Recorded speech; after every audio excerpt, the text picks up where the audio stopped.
One of the hardest things about getting in front of the camera is that feeling that everybody's watching you, and they are kind of watching you. I mean, there's no escaping that. If you put your video up on a social media channel, people are going to watch it, but that's the idea, isn't it? So how do you get over that? How do you get over the fact that it's easy to talk to a person in person, or to talk to 5 or 6 or 10 or 20 people in a group in person, and yet somehow when you click record on a camera, you dry up, everything goes really tense, and you start feeling like you can't do it or that things are going wrong?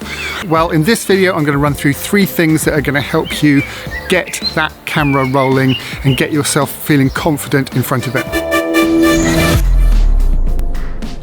Okay, number 1, there's a big leap between what you think you look like and what everyone else thinks you look like. There's a classic thing when you record your own voice or get in front of a camera that you think, oh my god, I don't sound like that, or I don't look like that. Well, you do. You just don't look like that to yourself, but you look like that to everyone else, and they're used to seeing you like that. That's just a leap you're going to have to get used to, and the more you use a camera and the more you speak to a camera and publish your content, the more you're going to get used to it.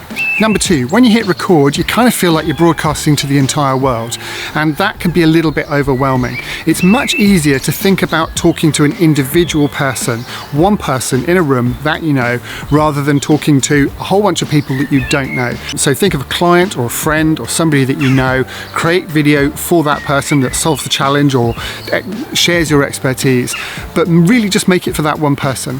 When you watch it back, I bet that you'll find that that video is broadly watchable and much better and probably more warm and personal than if you try and imagine that you're talking to a big audience. And remember, you don't even have to publish the video. One of the things about creating content like this is you can put it on your hard drive, leave it on the shelf, leave it for a couple of days, a week, come back to it, see how you feel about it. And you might find that your opinion changes about that and you feel more comfortable with publishing it, in which case you can publish it. But if you allow yourself to acknowledge that you're going to do that in the creative process, it takes a little bit of the weight off your shoulders as well. Number 3, pick your moment. Pick a day where you feel positive, where you feel energized, where you feel like you can do stuff, and then get up in front of the camera and batch a whole bunch of stuff. Do 4 or 5 videos if you can. You'll get into the flow of it, and you'll find that your presentation gets a little bit easier, but also you'll be able to head start because you've picked a good day. I've tried to do videos on days when I'm just tired or I just haven't got the energy or the motivation, and they never work as well. They always take longer. You get more of a feeling of being defeated by the whole process. So pick a day where you feel energized. If you've scheduled it for a Wednesday and you don't feel like doing it, don't do it. Try and move some stuff around and wait until you can do it, and then pick that moment and you'll find the results are much better. Tip number 4. Did I say there was only going to be 3 tips? I think I did.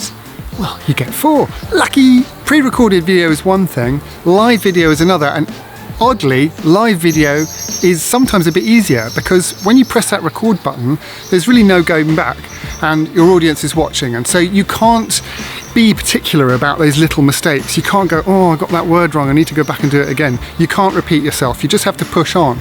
And actually, that's more like a real life situation in the sense that you're in a room teaching a session or talking to some people or walking through a sales presentation or whatever it is.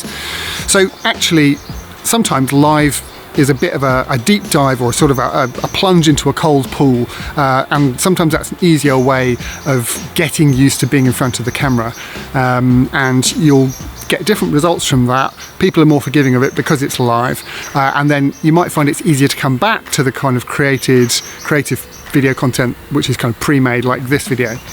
Okay, I hope these 4 ideas were useful for you.